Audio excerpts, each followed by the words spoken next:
You are tuned into Municipal Focus. My name is Kevin Tucci. I will be your host for the next 30 minutes. The series of municipal focuses that you are going to see in the coming couple of days and weeks are geared towards the candidates in 2020, mostly the local candidates, knowing that we are all dealing with COVID-19. It has severely hampered candidates, whether they're running for selectmen, school committee, planning board, you name it. They haven't had a chance to get out there because, well, we all have to observe this thing called social distancing as we are dealing with the coronavirus. So a program like this gives candidates, individual candidates, an opportunity to share a little bit about themselves and help you get to know them before you head out to the polls in late June. Joining us today is a gentleman who is running for the Board of Selectmen in Hanson. We have Paul Benenato, who is joining us. Paul, welcome to the program. Thanks, Kevin. Before I get started, I believe you are a member of the military?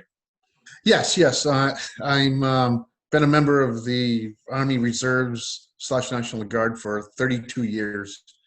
Well, it warrants me to say thank you for your service to your country. It's one of those things. Again, without our military, our men and women serving, whether it's here or abroad, we would not have the country that we have today. Thanks. So just for those who are new to town government, maybe new to how to run a municipality, or maybe they're new to you, tell us a little bit about yourself.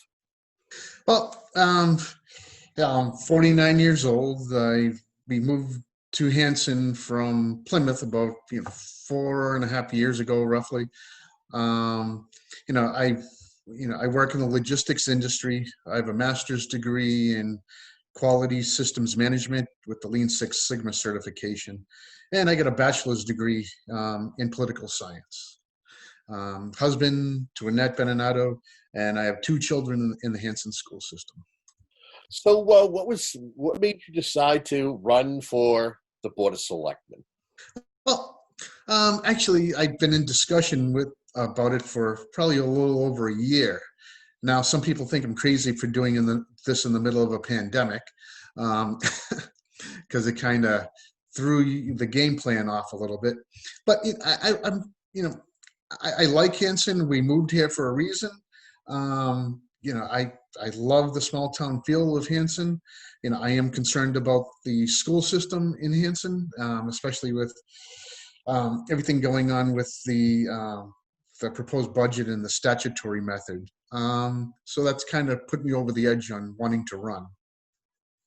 Yeah, I think you brought up probably one of the primary issues facing Hanson residents, and that is the annual town budget. We know that a major portion of the municipal budget goes towards the school district. What's your understanding of the funding mechanism, the method that seems to be the issue? Could you give us your understanding of the situation?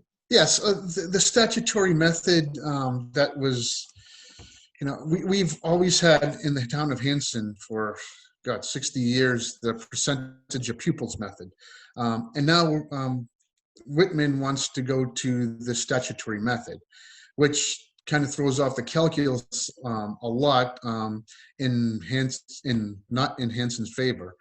And what it would do is it would be an increase of $1.2 million out of Hanson's pocket, and that would be $1.2 million less that Whitman would have to pay, and would come out of their tax coffers. I know that the school committee has been discussing their budget and their assessment to each individual town, and I think they finally have decided on a fiscal 2021 budget. Yes. What are your concerns heading into town meeting? Now, I know town meeting has been pushed off to July, but what are your concerns with the budget overall? Well, like I said, I have 2 children in the school system. I want class sizes to be 25 pupils or less. I would love to see foreign language in the middle school. So the overall budget, and from the people I've been speaking to, there's not a whole lot of people that don't want to pay for the school system. who don't want to pay, for the school budget. And yes, everyone realizes that it's probably the majority of our of the biggest expense that we have. But what most people in Hanson are worried about or are really against is, switching to the statutory method. What are some of the things? So, if in fact this $1.2 million shift in expenses is a burden that's put on the town of Hanson in their budget, what are some of the services that you're concerned with that may end up being cut, whether it's at town hall, public safety, etc.? Well, that's assuming that it would get approved at the town meeting. So, yeah, right now Hanson is not in a fiscal problem, an issue. But if we're stuck with this $1.2 million, that would put us into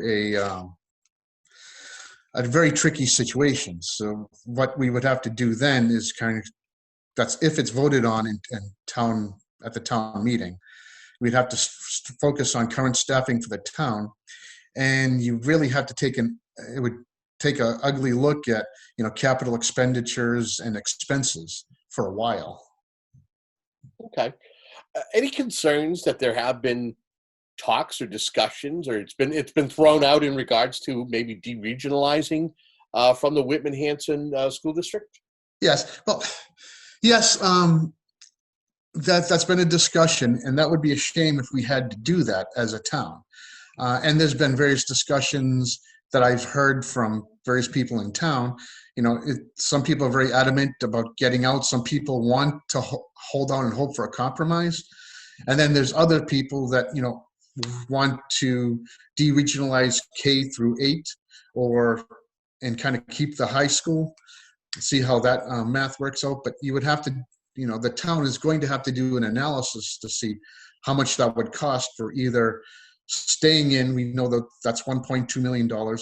How much would it cost to deregionalize from K through 8 or K to 12 if we don't come up with a compromise with Whitman?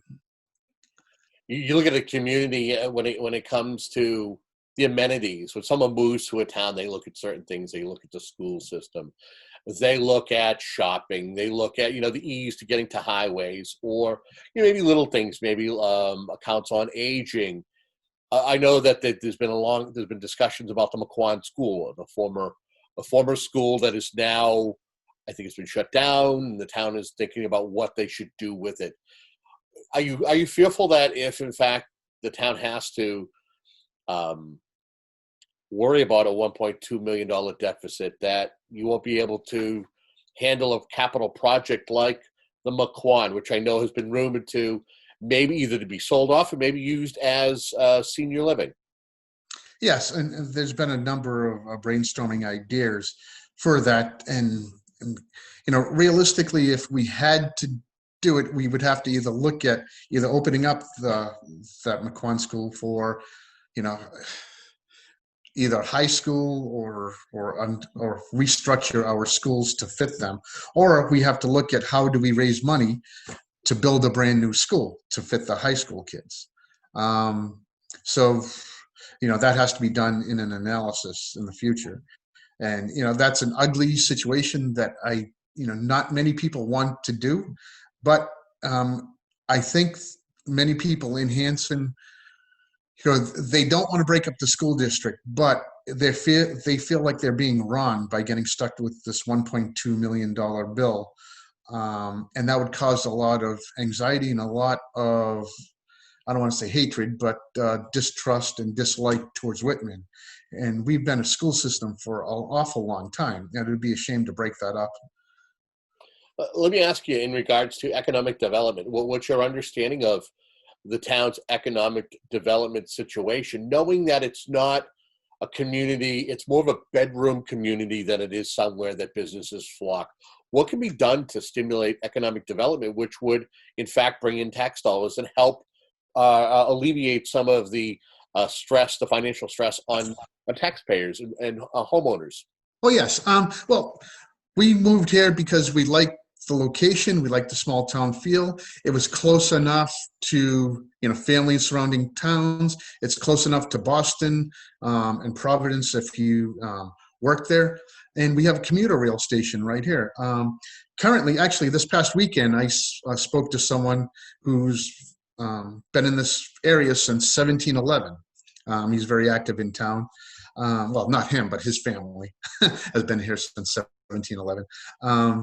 And it kind of went through, we drive past Main Street every single day, and we see, the old Ocean Spray building and the old train station, which is still there.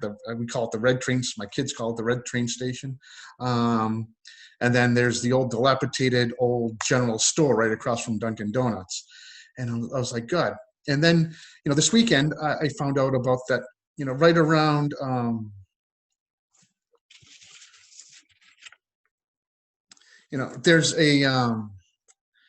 there's a 48 unit development going up on Station Street in Hanson.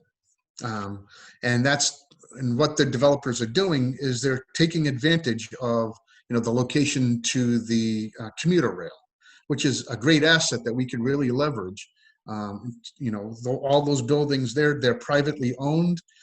But God, if we could sit down with them and have a discussion between them, our town planner, our building commissioner, and we drive past that old Ocean Spray building every single day, and it drives me crazy because it looks like old Rocky-ish old Philadelphia building, which I'm sure that we could work something out with them as a town. I'm sure that there's a motivation from the property owners to turn it into something that could, like, either a business.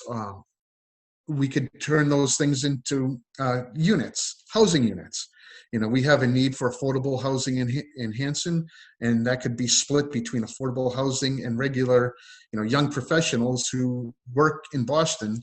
And, they would take the commuter rail, and that would be a perfect fit for a lot of issues. And it would raise revenue for the town.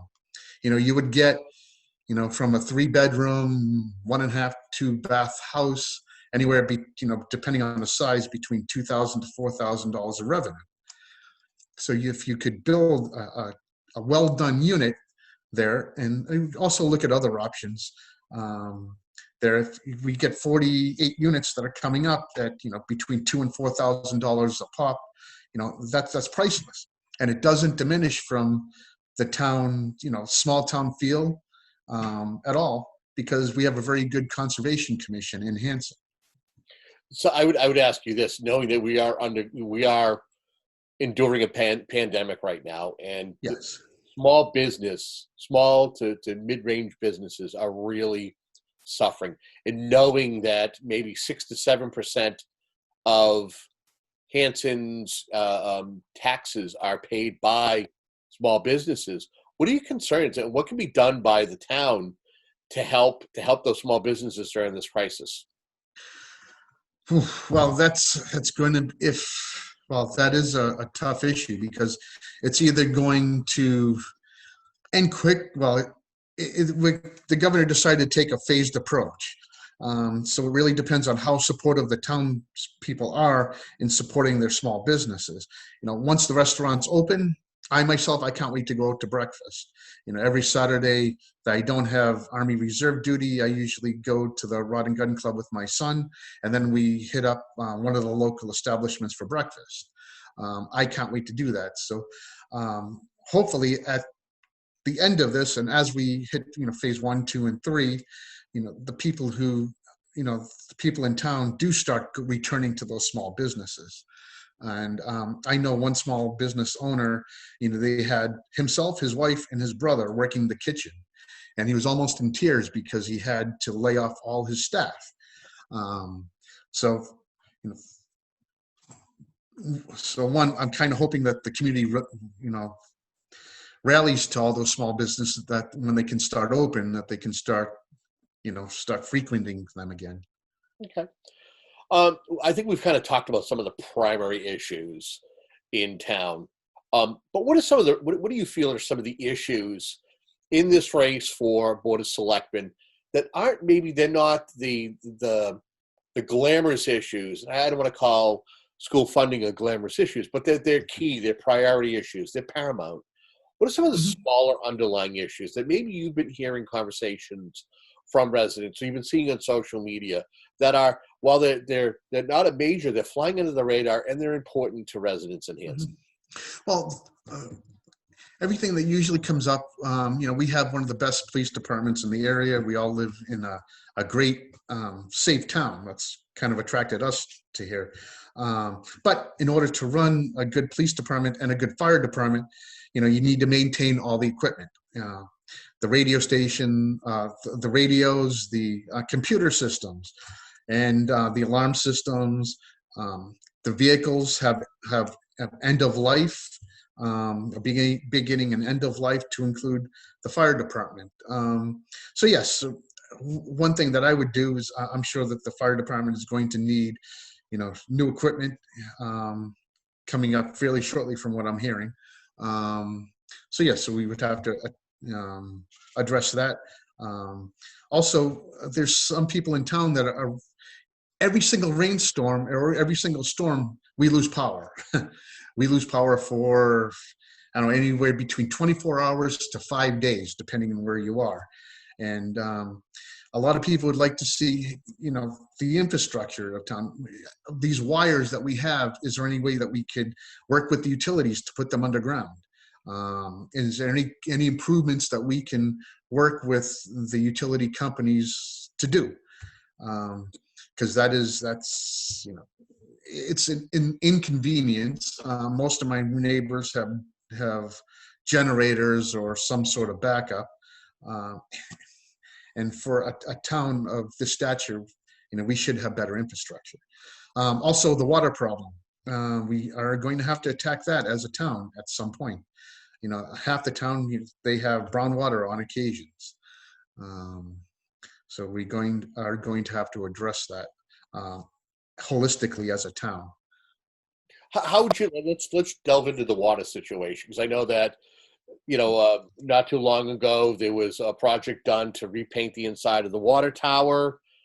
My understanding is that there was wells being dug in order for Hanson to be self-sufficient when it came to water, but that Mhm. once in a while that Hanson does have to turn to the city of Brockton to get water from Silver Lake. What do you Mhm. feel is going to be the best long-term way to solve this problem? Well, the best way to solve the problem is if we become self-sufficient. Uh, and yes, it's good to have the backup plan. And I think you froze there. Okay. But is to be self-sufficient. Yes, it's good to have a backup, but we really need to look at, uh, yes, our wells, water tower, the pipes, that feed everything to the households. And and we are going to have to look at, there's, our town planner is great in looking at grants, but we're going to have to kind of also look at, there's business development grants out there and in infrastructure grants that we're going to have to look at because that is a dire need in Hanson. A couple of years ago, just a few short years ago, that Camp Kewanee had its series of issues. If you were to Mhm. take a look at Camp Kewanee today, would you feel that things are on the right track, or do you feel that it's something that is bears watching? And I would also, if you want to add it in, is Plymouth County Hospital, which was a Mhm. property that was purchased, and there was conversations, and there have been conversations about developing it. Talk about those two particular pieces of property in Hanson. Okay. Well, Camp Kwame, yes, I believe it's on the right track. I believe that could probably be, improved. My kids, that's a godsend in the summertime to send the kids there. So that's an asset that we certainly don't want to use. In fact, I got into a debate with someone fairly recently. Someone said, "Why don't we just turn it over to a developer?" I'm like, "Well, do you have young kids?" He was like, "No." I'm like, "Well, the young kids going there in the summertime, that's great." And it's, can we look at that for, you know other revenue streams? Possibly, yes, we can, but that's a treasure that we as a town should not give up. Um, you know, is there something that we could do to, improve, maybe put something in there in the water for the kids, so they can jump around, or something. But yeah, it could be improved. Maybe someone mentioned, maybe they could do concerts there in the summertime. I don't know, but we could certainly sit down and some other ideas that we could use for that facility. Um, Also, the Plymouth County Hospital. Yes, I was driving by there the other day, and I saw some kind of construction going there. So, at this point, I believe that one of the best uses would be for property. Those could be a nice development, could be nice houses there. They could, someone could build, fantastic homes on that property to, that would also increase the tax revenue of the town. Okay. If you are elected to the Board of Selectmen, um, have you thought of any goals or maybe any committees you'd like to serve on? What would you like to accomplish as someone if you are elected? Well, if I am lucky enough to be elected, the first thing that we're going to have to tackle is, the issue with the statutory method. And as far as committee, yeah, I'd love to help business development in the town. Not only that, but I have some friends on the Conservation Commission, and they have a lot of ideas on. It's like the 48 unit development that's going on there. There's a lot of potential in Hanson that we could do to build, not overbuild, but there's enough potential there that we could, bring in a lot of families into town, and that we could raise the revenue, because families come to the town. They're going to increase, new developments. If they're done right, they will, attract families here, and it would increase revenue to the town. Okay. Um, is there any item that we haven't talked about at this point in our conversation, but you want to take a moment to talk about? Is there a particular issue that you want to kind of address or discuss while we have a few minutes left here? Yes. Well, as we do build Hanson, I would like to see, Abington did a great job with veterans housing. You know, I'm a veteran. I served in both Iraq and Afghanistan. And I'm lucky. I'm a logistics officer by trade in the military. I did not see some of the issues, and I luckily never had any, wounds. But there's some people that have come out, missing a leg, an arm, or other issues. I would love to see, as we build Hanson, if we could build some a good amount of, well, not a good amount, but at least some veterans housing in town. I think that would add to the character and add to the status of the town. Unfortunately, because of COVID-19, traditionally we try to have a candidates forum. And there's nothing like having the folks who are running for office together, discussing the issues, being able to sit across from or next to your, one of your opponents. It looks like this year might be something that we do more so virtual, remotely. Would you be interested in participating in a candidates forum if it was in a virtual form? Yes, of course. Okay. In closing, anything that you'd like to tell folks in regards to your campaign? If they want to reach out to you, how can they contact you? Okay, yes. I do have a Facebook page, Paul Benenato for Selectman. I do try to update it weekly. If someone would like to ask questions of me, I'm very responsive. Excellent. Well, Paul, thank you very much for your time, and thank you very much for joining us and having this discussion. Thank you, and have a good Memorial Day weekend. And I want to thank you out there at home or watching this particular program, and ones that are going to be like this, talking with the candidates. It's important for you to get a better understanding as to the folks who are running for office and where they stand on the issues. So when you go into the voting booth later in June, you'll be a better informed voter. And we hope that a program like this, Municipal Focus, is helping you to do that. If you do have questions, or if you have suggestions for future shows, whether it's Crosstalk or Municipal Focus or by the numbers, info@whca.tv. And until next time, be safe, be well. Have a good day.